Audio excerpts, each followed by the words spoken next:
Esta noite nós queremos meditar sobre outro duplo na Escritura, Romanos 12, relação entre corpo e mente. Lendo em primeiro lugar, capítulo 11, e versículo 36, e continuando a leitura até versículo 8, de capítulo 12 de Romanos. Pois dele, por ele e para ele são todas as coisas, a ele seja a glória para sempre. Amém. Portanto, irmãos, rogo-lhes pelas misericórdias de Deus que se ofereçam, o original diz que ofereçam em sacrifício seu corpo, vivo, santo e agradável a Deus. Este é o culto racional de vocês. Não se amoldem ao padrão deste mundo, mas transformem-se pela renovação da sua mente, para que sejam capazes de experimentar e comprovar a boa, agradável e perfeita vontade de Deus.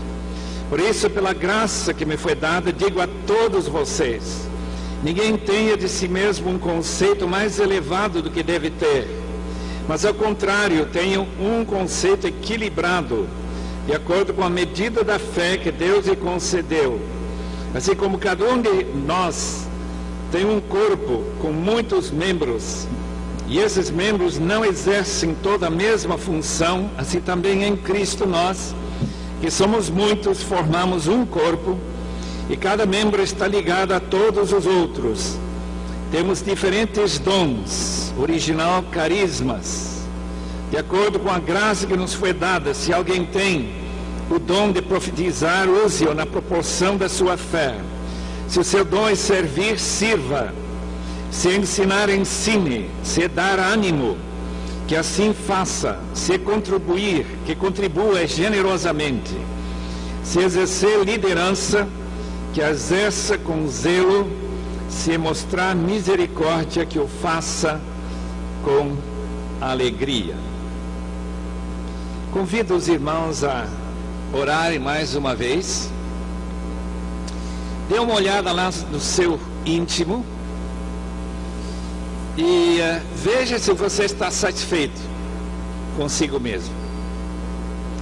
Nós temos algumas pessoas aqui, com certeza, que não estão muito contentes com essa visão do seu eu, quem você realmente é. E a única pessoa além de Deus que sabe quem você é Deus. Nem esposa, nem irmãos, nem membros da sua igreja sabem quem você é. Se por acaso não esteja satisfeito com essa pessoa que tem seu nome e que tem sua história, faça uma oração, que Deus nesta noite abre uma porta para mudar, para você se tornar mais contente. Nós acabamos de ler que quem tem um conceito mais elevado do que deve ter está errado. Ele é orgulhoso, não tem pobreza de espírito. Mas também quem tem um conceito menor do que a realidade, de modo que ele não tem coragem para servir, que essa pessoa também tenha uma nova concepção, uma maior satisfação com aquilo que Deus está fazendo ou já fez na sua vida. Então vamos orar.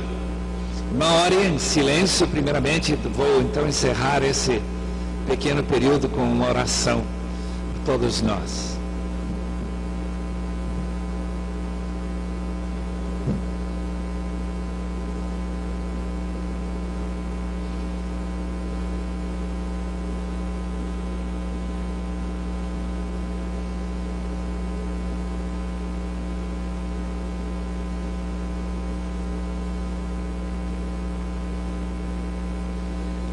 Senhor amado, sem Tua graça nós nós somos nada. Não temos nenhum valor, somos verdadeiramente lixo e merecemos ser jogados no inferno. Mas tua graça nos tem alcançado, tu tens transformado o nosso ser, dando-nos o teu Santo Espírito. Rogamos que nesta noite, Senhor, tu nos des alguma compreensão maior do que significa sacrificar o corpo no teu altar, renovar nossa mente, nos integrar no corpo de Cristo. Ó Deus, sê conosco, te rogamos, porque sem tua ajuda, nada que fazemos tem valor algum. Em nome de Jesus. Amém. Se você é dicotomista ou não, eu não sei. Eu não sei a posição desta escola que está marcando o seu centenário. O dicotomista entende que não temos apenas dois lados do cérebro, que temos dois olhos, dois pulmões, mas que nós mesmos somos dois. Isto é, corpo e mente. Algo visível, algo que, pisando na balança, mostra que você tem algum peso, e algo que não tem peso nenhum. Esse processo que a Bíblia chama de coração, de mente, aquele processo que decide, vontade, enfim, a sua personalidade. Interessante que, biblicamente, a divisão entre estas duas realidades é muito complicada. É difícil, biblicamente, separar sua personalidade do seu corpo, já que o corpo é para Deus e sua personalidade é que rege o seu corpo, que mora dentro e recebe possibilidades através do seu cérebro de agir. Tanto depende do corpo, como o corpo depende de sua mente e as decisões e o seu próprio pensamento. Portanto, eu achei que seria válido pensar nesta noite sobre este relacionamento entre corpo e mente. Nós notamos que no versículo 36 do capítulo 11, e no manuscrito que Paulo escreveu, talvez com sua própria mão, eu não sei, ele diz que de Deus e por Ele e para Ele são todas as coisas. Então, seu corpo, versículo 1, o apelo de Paulo, é simplesmente o mais natural uso daquilo que Deus fez, que tem sua origem nele, a devolver esse corpo em forma de sacrifício, um tipo de adoração ou de culto que realmente agrade a Deus. E se conseguirmos, como todos nós com certeza queremos conseguir, que este corpo seja de fato um corpo vivo, santo e agradável no altar de Deus, que Deus seria com isso glorificado. Ao mesmo tempo que precisamos oferecer o corpo, precisamos também tratar de nossa mente. Que este nous, no grego, esteja de tal forma sendo renovado, que esteja controlado por pensamentos que realmente têm sua origem de Deus, já que dele vêm todas as coisas, e que nós saibamos excluir de nossa mente qualquer coisa que impede que sua vontade seja conhecida, comprovada e vivida, já que é com a mente que a gente decide o que fazer com esse corpo que já foi oferecido para Deus como sacrifício vivo. Então queremos começar primeiramente meditando sobre este apelo que o apóstolo faz de trazer o seu corpo para Deus como sacrifício, lembrando naturalmente do único sacrifício semelhante no Antigo Testamento de Isaac, que é levado para o Monte Moriá, onde ele espera essa faca cortar o seu pescoço e ele morrer naquele altar, mas ele não morreu. E Deus falou com Abraão que ele deveria soltar esse filho, para que esse filho saiba viver uma vida após o seu sacrifício. Eu acho muito interessante notar que em Romanos 6, nós temos também um texto que trata sobre um sacrifício dos membros de nosso corpo. Diz que a maneira que nós oferecemos esses membros faz com que hoje nós ficamos escravizados pelo pecado. Todo mundo sabe que até crente pode ser escravizado pelo álcool, pode ser escravizado por crack ou por cocaína ou por qualquer outra obsessão que venha tomar conta do nosso corpo, que vai se tornando viciado com isso. E que Deus aqui, nesse texto em particular, chama nossa atenção para trazer este corpo e oferecê-lo a Deus. O corpo é aquilo em que nós podemos claramente agir. Trazer o corpo para seguir a Cristo. Me lembro do texto em que os discípulos que tiveram que deixar alguma coisa corporalmente para seguir a Cristo. O discipulado, segundo Eduardo Schweitzer, sempre requer deixar, que tiveram que deixar alguma coisa corporalmente para seguir a Cristo. O discipulado, segundo Eduardo Schweitzer, sempre requer deixar alguma coisa para poder seguir.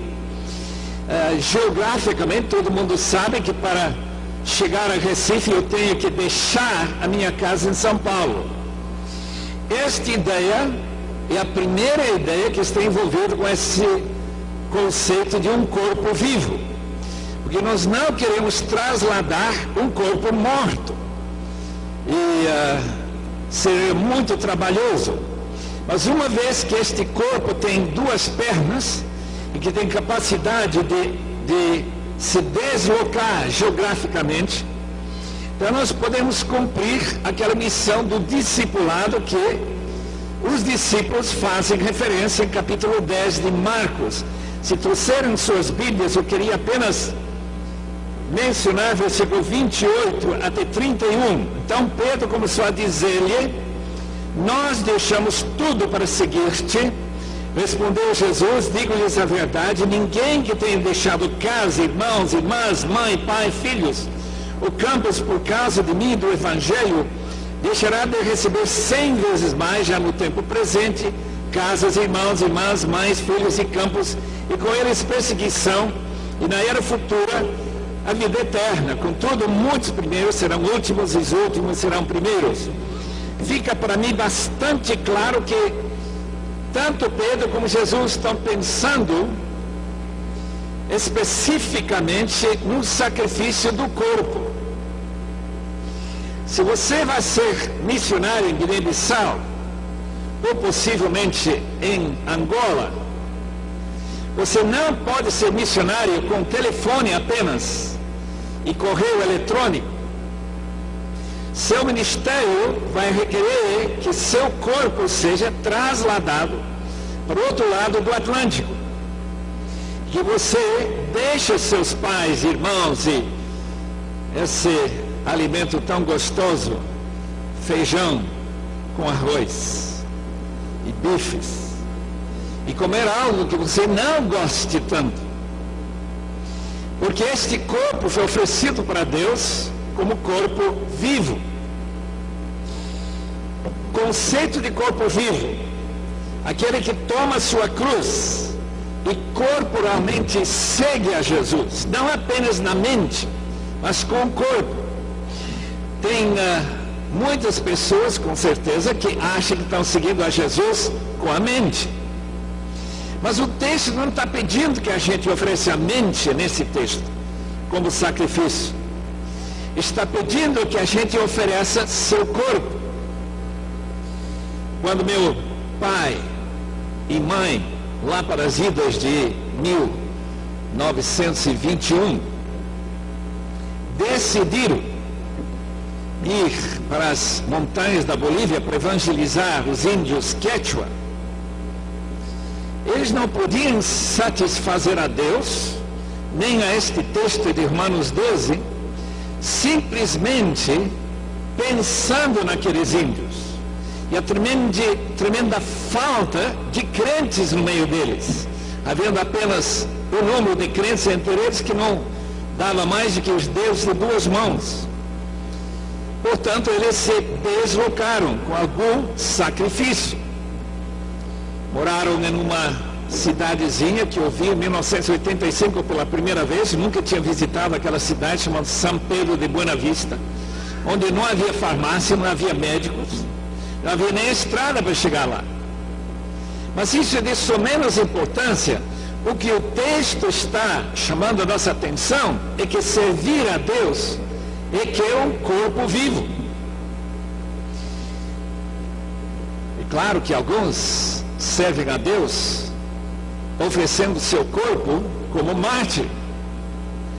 Mas neste mundo em que nós vivemos, este mundo que está requerendo pessoas a se deslocarem para o sertão deste estado de Pernambuco, o estado de Paraíba, o necessário para chegar entre os ribeirinhos de Amazônia, que tem uns 15 mil povoados e aglomerações de casas que não tem nenhum contato com o Evangelho, que para essa situação ser remediada, alguém tem que se deslocar. E Pedro reconhece isso. Eu não sei se o irmão já ofereceu seu corpo para Deus. Quando a gente coloca um corpo sobre o altar, não pode colocar uma etiquete que diz só em Recife, ou somente em Salvador, Bahia, ou Maceió, ou algum outro local que você gostaria de servir. Oferecer seu corpo como sacrifício significa que Deus tem o direito de escolher. O texto convida-nos a oferecer nosso corpo também como corpo santo. A palavra santo, como todo mundo aqui sabe, significa um corpo separado, em que tudo que a gente faz com esse corpo tem uma só intenção. Nós encontramos essa intenção em 1 Coríntios 10, e versículo 31, onde o apóstolo diz: quer vocês comam, bebam ou façam qualquer outra coisa, façam tudo para a glória de Deus. Qualquer coisa que seu corpo faz, que não tem essa intenção, deixa, e nesse sentido, ser santo. Deixa de ser santo. Se eu ligo a televisão para ver um programa em que eu não posso glorificar a Deus acompanhando esse programa, eu deixo de santificar os meus olhos.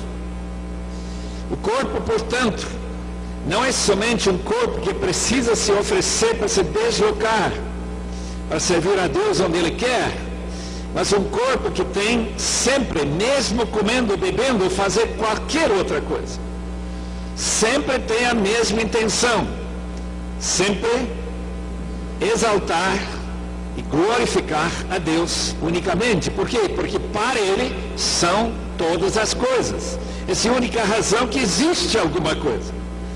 É para a sua glória. Portanto, se nós desviamos isso, desviamos desse requisito que é a santidade. Desviamos a intenção que Deus nos deu este corpo para ser santo. 1 Coríntios capítulo 6 deixa absolutamente claro que oferecer este corpo a uma prostituta, uma meretriz, significa desacralizar, profanar algo que existe para Deus. O corpo é para Deus, está ligado a Cristo, por intermédio do seu Espírito. De maneira que o texto diz mais ou menos que a pessoa se desliga de Cristo para ter esse relacionamento pecaminoso. Obviamente, não glorificando a Deus. Ofereçam, portanto, seu corpo como sacrifício vivo e santo e também agradável. O que significa agradável é que você tem que fazer o que se faz para a glória de Deus com alegria. Precisa ser agradado com aquilo que você faz. Aquele livro meio grosso, vale a pena ler, do Dr. John Piper. E a teologia da alegria é especificamente que aquilo que nós fazemos sem alegria não glorifica a Deus. Portanto, este corpo precisa ter prazer naquilo que ele faz. Naturalmente, se por acaso você está no país de Indonésia ou em Vietnã e você for aquele irmão Rim que depois de ganhar mais de 500 pessoas num só mês e abrir 5 novas igrejas, foi preso durante 3 anos, não sei se ainda está na prisão porque já faz um tempinho. Eu não sei quanto prazer ele tem corporalmente de estar naquela prisão terrível, o que Adoniram Judson teve naquela prisão de Birmania. Mas uma coisa é claro, que ser preso, sofrer todas as dificuldades que este corpo pode trazer para nós, todas as dores, e ainda ter prazer em servir a Deus com esse corpo, é o grande alvo deste texto. Que a vontade de Deus seja de fato agradável. O sorriso escondido de Deus, outro livro de John Piper, é que homens como John Bunyan, homens como David Brainerd, que sofreram tanto durante todo o seu ministério, sofreram fisicamente, mas lá no seu interior, no seu íntimo, eles estavam agradados, sentiram prazer de estar servindo ao nosso grande Deus e Senhor.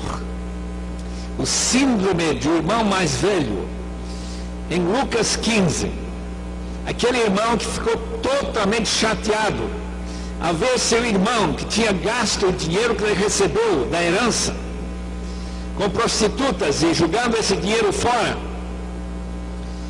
Ao ver ele ser recebido com tanta alegria por seu pai, criou uma reação de servir a esse pai sem agrado. Muito pelo contrário, ficou cheio de rancor, usou uma palavra impressionante lá no original, que não aparece tão facilmente em nossas Bíblias, que ele trabalhou como escravo pelo seu pai, mas nunca recebeu nada em termos de remuneração, de recompensa, de galardão. Portanto, ele acha que aquele irmão que não trabalhou nada e está recebendo tantos benefícios, inclusive o novilho cevado, que com certeza seu pai é totalmente injusto. Mas o pai tenta conciliá-lo, dizendo: tudo que eu tenho é seu. Vocês tratando aquilo que é seu como se você fosse um escravo, não está sendo agradado, dizendo: Tudo que eu tenho é seu. Vocês tratando aquilo que é seu como se você fosse um escravo, não está sendo agradável nesse serviço de trabalho com o seu corpo. Portanto, lembrem-se, em seu ministério, que o ministério que se torna uma luta, que se torna algo que você faz sem gosto, precisa talvez tomar algumas férias e pensar novamente sobre aquilo que você chama de chamado, porque nossa obrigação é gostar de servir a Cristo. Alguém disse muito bem: se você ama a Cristo, ser pastor não é difícil, é uma vida muito boa, mas se você não ama a Cristo, o salário é baixo, a gente não aprecia muito pastores, não tem assim alta posição na sociedade, e o próprio povo cria bastante dificuldade e angústia. Não é um muito bom serviço. Portanto, quando a gente oferece o corpo, ofereça também o seu espírito, porque Deus enche o seu espírito de alegria e aquele sentimento de prazer em poder servir a Deus por intermédio do seu corpo, sua língua, sua garganta, e passar a palavra de Deus para a gente que precisa. Agora eu quero falar um instantinho sobre a sua mente sendo renovada. Eu não sei se este seminário tem a intenção de renovar a sua mente. Eu tenho uma ideia que não muito. Eu acho que tem muito mais a intenção de encher sua mente, encher sua memória, dar experiências de treinamento, experiências que podem ser úteis no seu ministério. Mas não é bem aquilo que Paulo está dizendo em Romanos capítulo 12. O seu apelo não é apenas, portanto, de oferecer seu corpo para ser trasladado, oferecer seu corpo para glorificar a Deus em tudo que a gente faz, mas também oferecer sua mente, não seguindo o padrão deste mundo, que tem padrões bem claros, bem nítidos, que nossa razão de viver é tirar o máximo desta vida, em termos de sucesso, em termos de dinheiro, em termos de conforto e de reconhecimento. Esse é o padrão deste mundo. Mas nós somos advertidos a não buscar esse padrão para a nossa vida, mas que nossa mente passe a ser uma mente que experimenta a boa, agradável e perfeita vontade de Deus através de um processo que Paulo chama de renovação. O que o irmão pensa que está envolvido na renovação da sua mente? O que significa parar de pensar segundo os moldes e padrões deste mundo e pensar segundo a mente de Cristo? Paulo falando para os Coríntios, capítulo 2, último versículo: nós temos a mente de Cristo. Pensar, por exemplo, cristamente sobre tudo o que a gente pensa. Algumas ideias sobre renovação da mente podem ser encontradas num livro que eu li já há um tempo atrás, chamado O Caminho Menos Andado, de Dr. Scott Peck, que nem sei se jamais foi um crente realmente comprometido com Deus.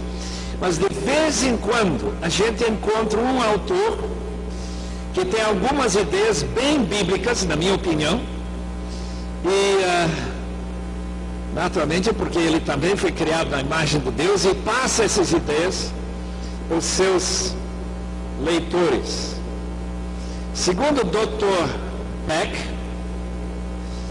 toda a sua vida vai ser uma vida que vai ao encontro de problemas. Ninguém pode imaginar uma vida tão sem problemas que você não vai ter que enfrentar nenhuma dificuldade, nenhum problema em sua vida. A renovação da sua mente, portanto, em primeiríssimo lugar, significa saber enfrentar estes problemas, carregando sua cruz, especialmente se aqueles problemas surgem por causa do seu ministério, e enfrentá-los com 4 disciplinas.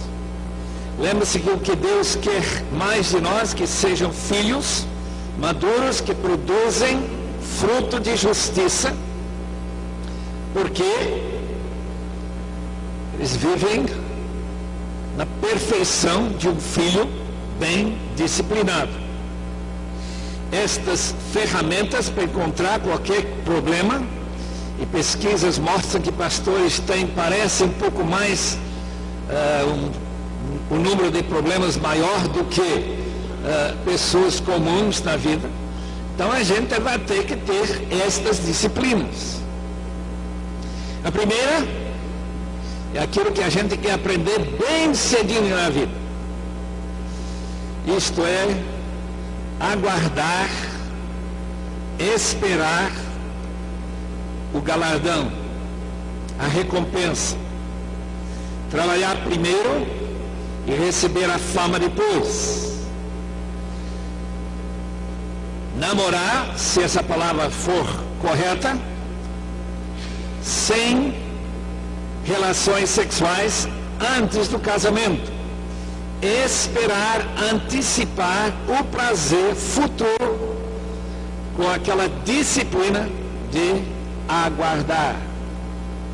Uma criança que vai para um jogo de futebol e quer entrar imediatamente, uma pessoa que quer colar para poder passar uma prova, é uma pessoa que já se prepara para ser dominada pelo vício das drogas e qualquer outra coisa. A disciplina de esperar o galardão futuro pela fé, de fazer o que Paulo fala em capítulo 8 de Romanos, quando ele trata justamente de viver pela esperança de uma vida melhor depois, é uma das disciplinas básicas para a sua vida. Nós estamos tentando ajudar um jovem que está estudando numa escola evangélica em Cianorte, Paraná. Ele tem um daqueles vícios que muitos brasileiros têm, de dar uma entrada para receber o galardão antes de pagar tudo. Justamente contrário a essa disciplina que o Dr. Peck fala. Já 2 vezes, aquele jovem que vai ser pastor, já logo, ele está no último ano, 2 vezes, ele já sofreu com as consequências da falta de disciplina financeira, de ter comprado alguma coisa que não tinha dinheiro suficiente para pagar.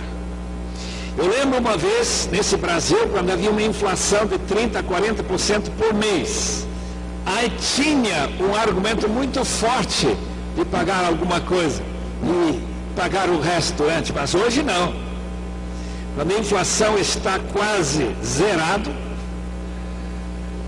essa disciplina requer que você espere para receber aquele carro, quando você pode pagar o carro inteiro. Naturalmente, casa é outra coisa, porque senão você tem que pagar aluguel. Mas é apenas uma das disciplinas que vai lhe se tornar muito importante, tendo na sua cabeça: eu só tenho direito de receber alguma coisa depois de eu terminar de fazer aquilo. E uma das bênçãos de ter um parente chamado Charlie Shedd, que fez promessas para seu filho, que eu nunca vou implicar com você sobre suas tarefas da escola, depois de você passar 15 anos.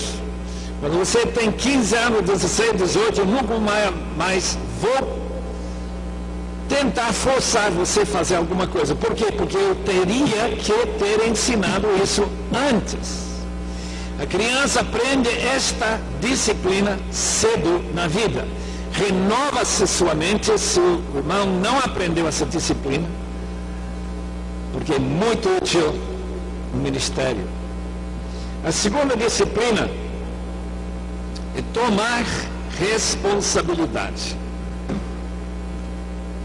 A única maneira de resolver problemas é resolvê-los.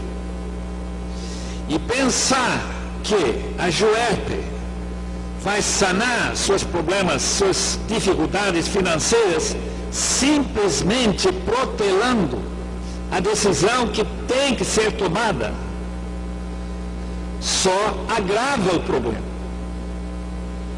E todos que têm acompanhado essa triste história sabem que Dr. Peck está certo. A renovação de sua mente significa, quando você é responsável, tome responsabilidade por qualquer situação que Deus coloca na sua frente. A renovação da sua mente inclui tomar responsabilidade. Responsabilidade pelos seus filhos, responsabilidade financeira para a sua casa, responsabilidade pela igreja, se você é líder da igreja, responsabilidade pela missão, se você é líder da missão. Torne-se responsável. Uma das falhas que a gente encontra são pessoas que fogem da batalha de resolver problemas, não querendo tornar-se responsáveis. A terceira disciplina, compromisso da batalha de resolver problemas, não querendo tornar-se responsáveis. A terceira disciplina, compromisso com a verdade. Compromisso com a verdade. Como que é isso? Amados jovens futuros pastores, uma das maiores facilidades de repassar para a sua igreja o corpo de Cristo é que você é mais santo do que você realmente é.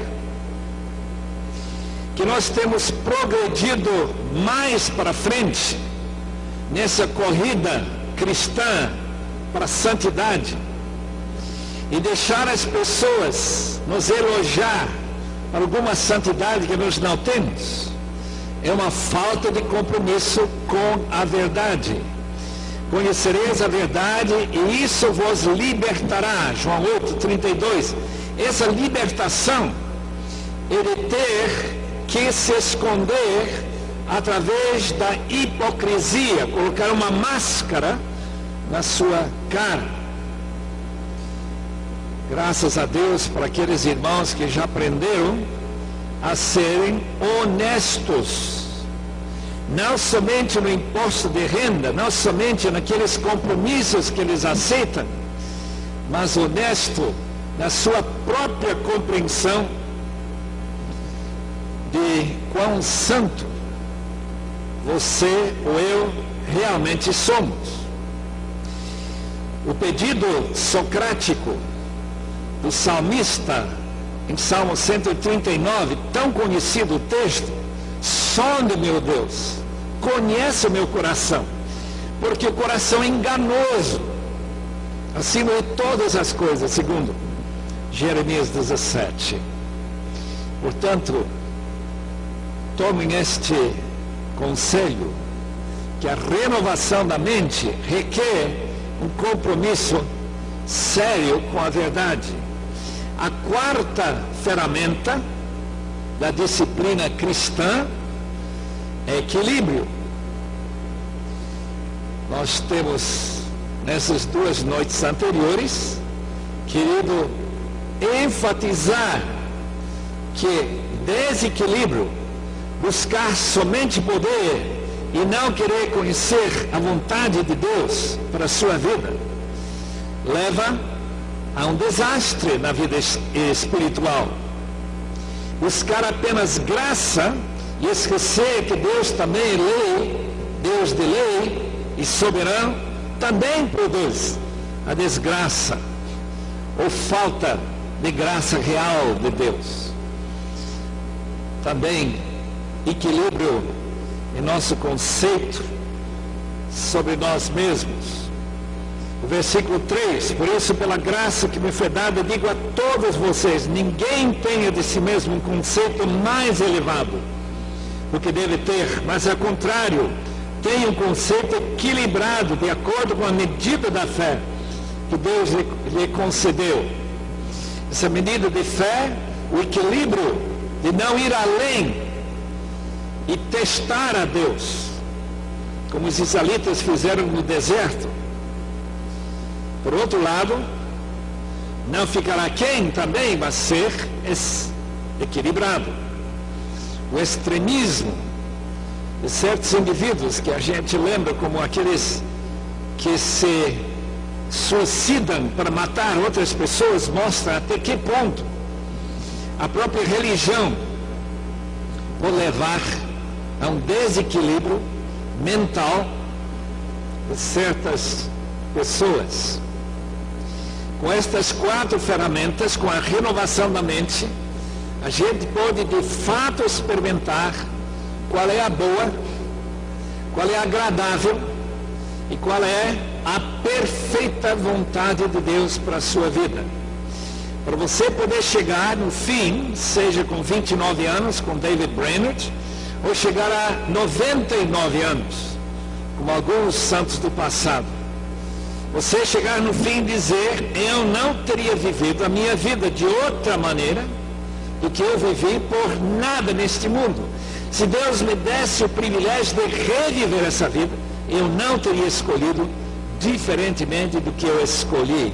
Eu não tenho remorso nenhum. Conclusão: o corpo sacrificado significa oferecer a Deus o direito de colocar seu corpo onde Ele quer. Meu colega de estudo, Jim Elliot, bolou a seguinte frase, uma espécie de maneira de encarar a vida, quando ele disse: não é tolo quem larga o que ele não pode segurar para pegar firmemente naquilo que ele não pode perder. Ele estava pensando em largar a sua vida, como a Bíblia nos recomenda, e não amar nossa vida. E aqueles que glorificaram a Deus em Apocalipse 12 não amaram sua vida até a morte. Jim Elliot, depois de se formar em 1950, a próxima vez que eu vi aquele irmão foi uma foto da revista Life americano, 1956, com uma lança do índio Alca passando seu coração, e os outros 4 colegas também morrendo. Corpo de João Wesley, os meus heróis, andando a cavalo, levando aquele corpo 400 mil quilômetros. Tem gente aqui que nem andou de avião 400 mil quilômetros, e nem de ônibus. E ele andou a cavalo, pregando 40 mil vezes. Os irmãos não acham que ele ficou cansado alguma vez? Ele disse, com mais de 80 anos, não estou podendo trabalhar mais de 15 horas por dia, porque meus olhos estão começando a falhar. Escreveu uns 200 livros e pregou 40 mil vezes. Isso, meus irmãos, é o que significa sacrificar o seu corpo para a glória de Deus. Agora, com a mente renovada, é possível agradar a Deus com as atitudes essenciais ao discipulado. Essa atitude de aguardar o galardão que Deus está segurando para o meu querido irmão, de tomar responsabilidade por aquilo que Deus colocou nas suas mãos, seja dinheiro, seja uma esposa, seja família, seja igreja, seja responsável, seja honesto, compromete-se com a verdade e finalmente seja uma pessoa equilibrada. Como diz Colossenses, que sua língua sempre fale conversas salgadas e não sem sal. Que Deus nos ajude. Daqui a 30, 40 anos o seu ministério já estará se encerrando. Que Deus lhe dê a imensa alegria de não ter nenhum remorso. Muito graças a Deus por ter sacrificado o seu corpo e ter renovado a sua mente. O Deus glorioso, o Pai eterno, queremos realmente entregar para Ti nossos corpos.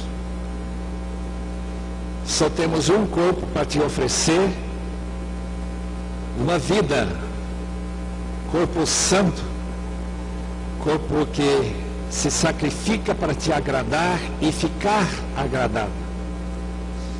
O Deus aceita este corpo, e os corpos dos Teus filhos dispostos a oferecer seus corpos. Oh Deus, rogamos que o Espírito esteja renovando nossa mente diariamente, para nós cumprirmos como Tu queres o ministério glorioso que Tu nos dás. Tudo em nome de Jesus, o Senhor. Amém.